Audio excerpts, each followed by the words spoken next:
Are you here?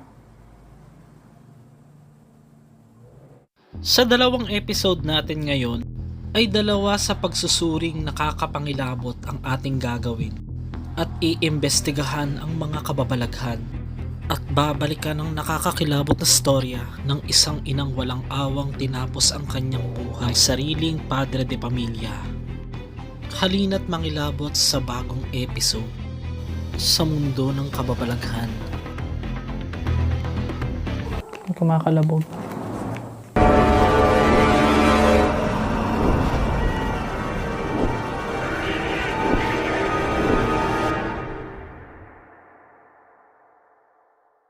So ito, welcome back again. Ikikwento ko lang sa inyo yung story na hindi ko makakalimutan, na first ever na crime story na naranasan ko po. So bilang pagrespeto na rin po sa naulilang pamilya, baka maalala na naman nila yung nakaraan. Iibahin ko na lang po yung pangalan ng nanay po ng kanyang asawa.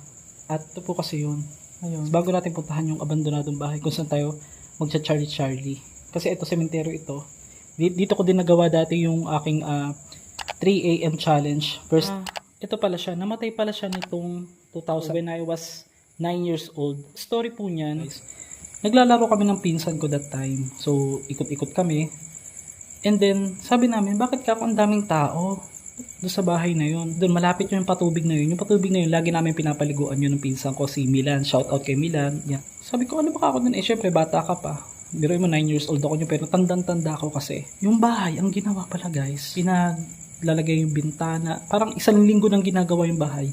Yung bintana, nilalagay ng tabla, sinasara. Pati yung pinto, sinasara. Ngayon, parang hindi ko alam kung siloso daw ba yung lalaki. Pero, ang ginawa niya, siya mismo yung pumatay at tumigi sa nakalibing. At ang nakakapangilabot pa guys, buntis po ito na tinapos po yung kanya. So, buntis po siya. Ang bigat. Ang nararamdaman ko yung pagka medyo open yung senses mo guys. Lalo pag nandito ka sa mismong kung saan yung eksaktong libingan niya. Itago natin po sa pangalang Karin. Itago po natin ito sa pangalang Karing. Ang dami ng tao. Tapos yung tinanong na lang namin, nalaman na lang namin. Ayun doon sa mga kwento narinig din namin. Para sa stage. Parang ang pagkakatanda ko noon. Tapos nandun din yung isang anak na babae or lalaki yata. Ngayon, hindi sila pinawalan. Medyo traumatic po ito. Kahit kung napapanood man po ng mga kamag-anak, pasensya na po kayo. Ito lang po ay isang history lang po na experience ko. Kaya nga po tinatago na natin yung kanyang pagkakakilanlan. Lumaban pa siya hanggang sa huling hininga ng buhay niya. Yung aanuhin na siya ng kutsilyo, nakita po dun sa na marami ng tama sa katawan yung babae, na yung kamay niya dito, actually tinignan pa nga namin yung sa burol kasi sa simbahan siya ibinurol that time. Kasama ko pa yung lola ko, buhay pa yung lola ko noon. Tinititigan ko yung kanyang damit. Kasi hindi ko makakalimutan kahit bata pa ako. Yung kamay niya, may hiwa po dito sa pagitan na to. Na signs po na pinagtanggol niya pa yung sarili niya o inano niya pa, inaawat niya pa. Nalaman po natin na yung asawa pala ay gumagamit po ng ipinagbabawal na kaya niya nagawa yun. Pero hindi pa po natin alam yung tunay na dahilan. Yun niya, rest in peace po. In eternal peace, itong itago natin sa pangalang Karing. First ever ko yun na tapos parang mula nun, parang hindi ko alam guys, nagkaroon ako ng interest na pagdating po sa mga mga story, crime stories. Nagkaroon ako ng interest. Pero ito yung kauna-unahan, pumukaw po sa isip ko. Ano yun? Parang bata po ako, kaya yung tinapos po yung buhay, merong pong sanggol po sa loob. Buntis po siya ng time po na yun guys. Nakakapangilabot. Kasi pinakita pa sa amin nung time na ginagawa po yung libingan niya, hindi pa siya nalilibing. Ang una pong inilagay dyan sa kanyang libingan, yung first time ko kasi makakita ng fetus. Yung fetus na yun, inilagay po sa garapon na may formalin. Medyo yung bata, parang lalaki. Tanda ko yung kulay brown. Kasi harap lang ng puntod ng lolo't lola ko eh.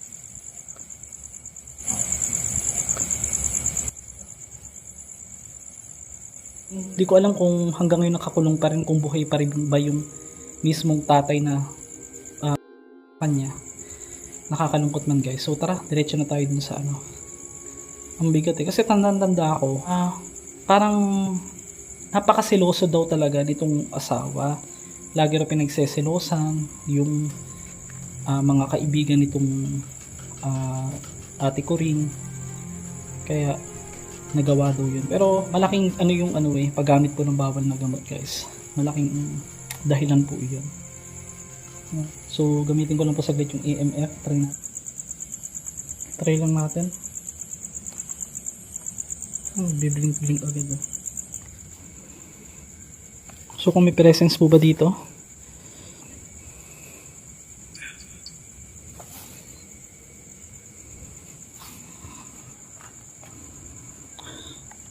Kanina nag-aano siya lumilipat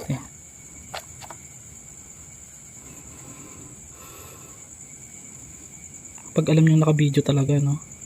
Kanina nang hindi naka-video, gumagalaw siya, nagbi-blink. Am I dead?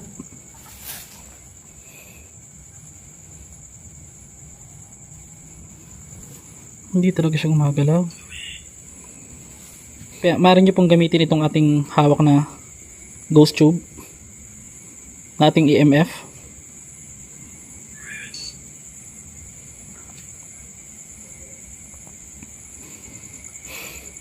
Susubukan ko sa lola ko. Lola, kamusta na? Andiyan ka pa ba? Punto to ng lolo't lola ko Wala talaga guys, kasi actually kung pag-uusapan naman natin kamatayan na bumabalik, hindi naman talaga bumabalik ng mga patay. Kaya lang may mga energy nga na dyan sa paligid na pwedeng madetect ng mga ginagamit natin ganito na entity. Hindi natin masasabi kung yan yung namatay, kasi nga pagpatay na nga ang tao, wala na pong kakayahan sila, capacity na magparamdam din. Ito pinapatunayan lang natin na may paranormal lang, na hindi lang naman kasi tayo ang nandito. Kung makaka-encounter man tayo siguro guys, yun yung mga evil spirit, yung mga nandiyan sa paligid. Puti. Creepy. Hindi siya gumalaw talaga guys. Wala talaga. Ayun.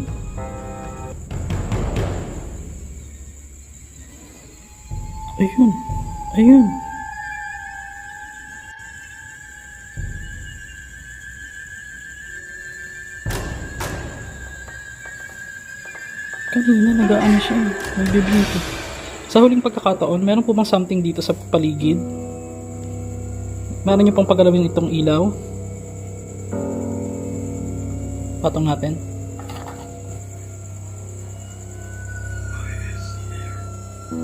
Puro ganyan ang tanong.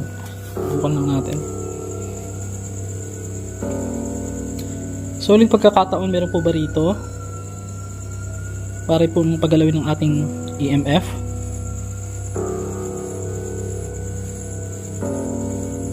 Wala na talaga. Grabe, 9 years old pa lang ako yun. Year 2000 pala siya namatay.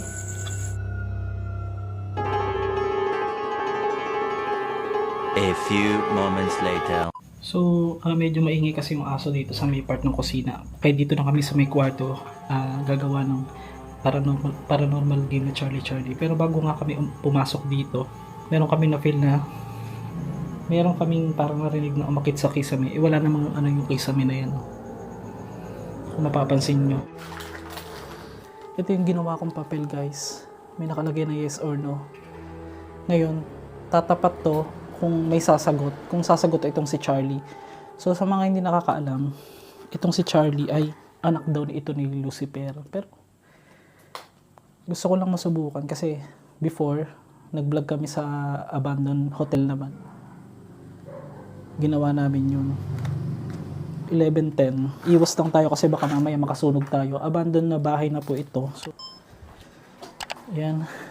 Dalawa yung nagre-record. So, kailangan may dalawang kandila daw. Ito, hindi naman ito, masasabi natin na, basta isa siyang paranormal game.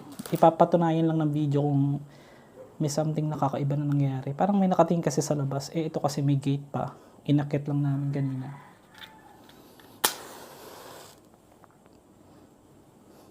Pangat kasi ng kandilang nabili natin. Ito.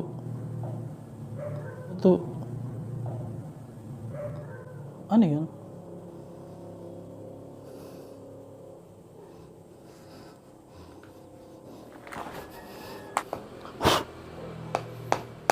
Wait lang, nahirapan ako.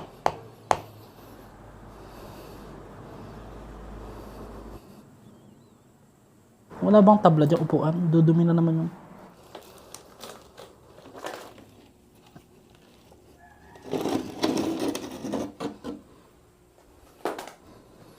Maganda kasi flat yung tab lang kinalalagyan.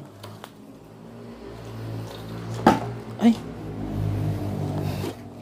Dito ka siguro para alam nila na baka kung sakaling gumalaw yung ano, dito ka. One of the craziest things na gagawin natin, mag-paranormal investigation. So, titingnan natin kung may sasagot gamit yung yes or no ng tinatawag nilang paranormal game na Charlie Charlie, which is nagawa na po natin to before sa isang abandonadong hotel sa Mindoro. Lalagay ko na lang po sa link. Malakas ang loob natin kasi may kasama tayo dito. Yan. At dalawa lang po kami. Kanina pa ako kasi parang hindi mapakali na parang may nakatingin nag-aabang. Alam mo? So, kailangan pagpatungin lang to ng maayos. Subukan natin ng Charlie Charlie. Hindi nakakakabait ko to. Kaya mo lang mag-roll, wag mo nang i-stop ng i-stop para hindi ako nakakapang mag-cut. Kasi pag nagka-cut ako, inaayos ko pa yun. Kailangan balance.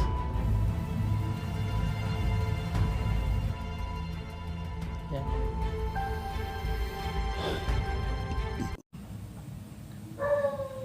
Charlie Charlie, are you here?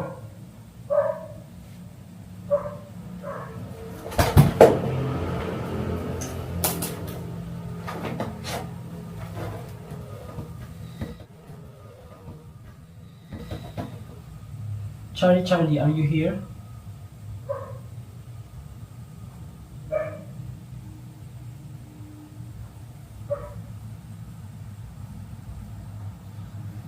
Ang bigat.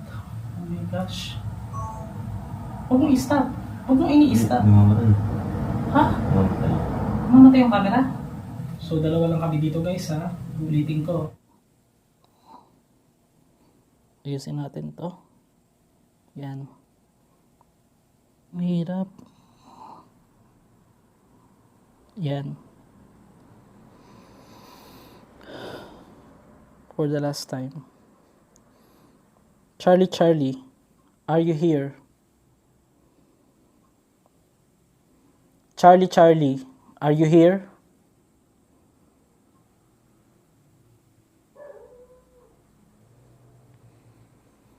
Charlie Charlie, are you here?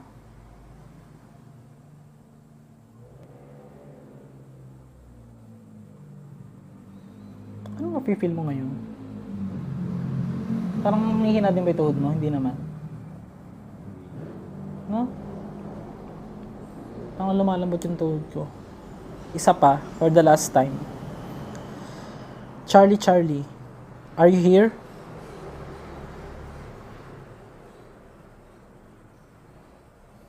See? Wala. Charlie Charlie, are you here?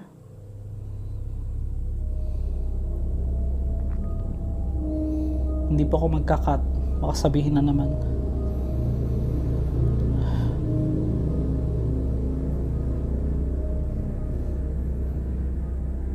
Charlie Charlie, are you here?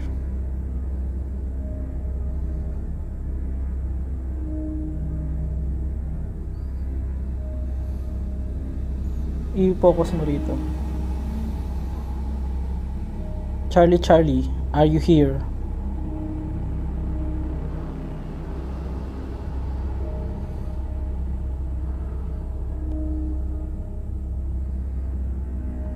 Diyan. For the last time. Charlie Charlie, are you here?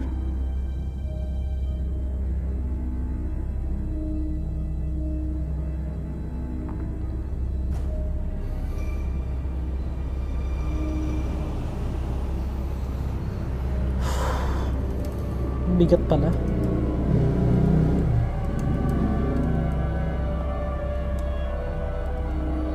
Charlie Charlie, are you here? Are you here? Narinig ka?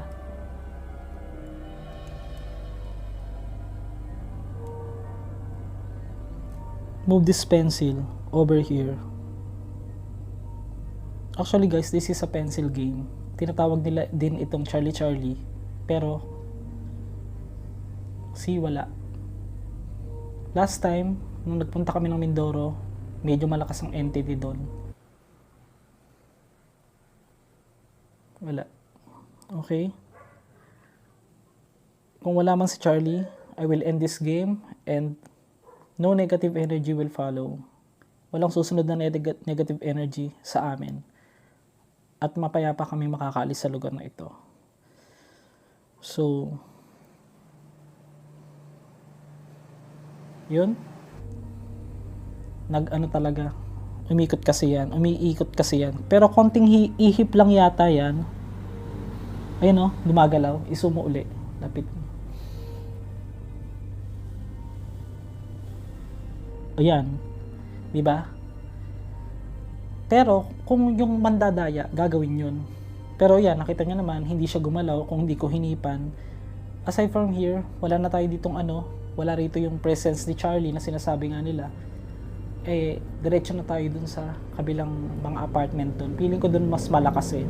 Pero we were not going to play the game again. Kasi isang beses lang to pwedeng laruin. Hindi to yung parang hindi siya parang sinasabi nilang ano tawag doon? Yung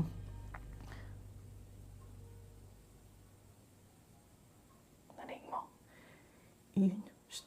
Yun narinig natin kanina. Nung nag-aayos tayo dyan sa may sala. Yung parang sa may kisame. I will end this game. Charlie, goodbye. Okay. So, huwag niyo pong gagawin to sa bahay, guys, ha? Huwag mong papatayin yung isang camera. Huwag niyo pong gagawin ito sa bahay. At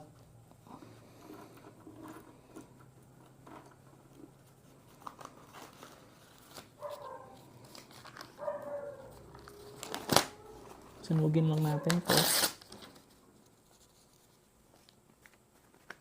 Kanina pa, no? Kumakalabog.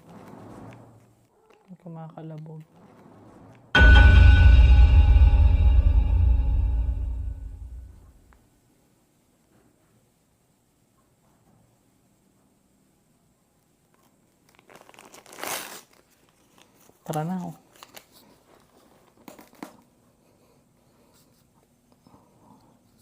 We will make sure lang na masunog lang ito and then walang apoy na maiwan para safe tayo. Ito, iiwanan na to dito.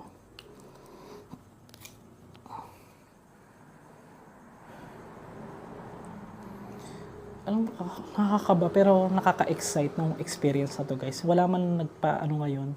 Diretso na tayo doon, mag-imbestiga tayo, dadalhin natin yung EMF. Pero before that, dito muna tayo mag-open ng EMF. So, meron tayo nabuksan na portal. Kasi pagbubukas ng portal po itong ginawa natin. Para nag-invite tayo ng mga entity eh. So far. Tingnan natin. Pero ito, iwanan natin itong mga gamit na yan, pati yung kandila.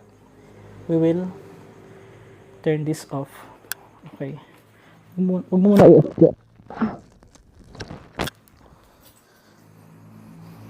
Para wala na tayong cut. Hindi na tayo magka-cut. So, ang gagawin na lang natin is ikot tayo dun sa likod.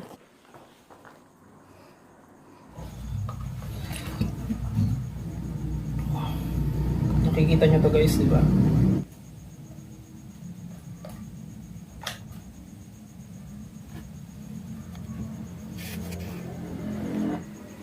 Wala. Doon tayo sa may apartment, mga master. Ito gumalaw, may something. So, mapapansin nyo medyo maingay. Mag-aalas 12 pa lang naman. Ito yung isang kwarto. Napuntahan ko to nung nakaraan.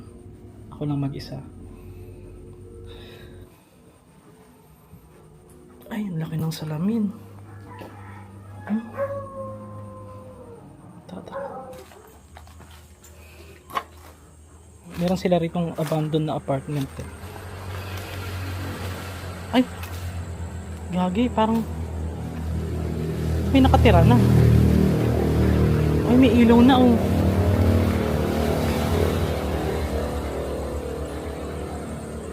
Huwag na tayo doon. May nakatira na. Ba't parang nagkaroon ng ano doon? Abandon yun eh. Baka nabenta na. May tao na guys. Diba no? Creepy. Doon. Oo, meron na. May ilaw na eh.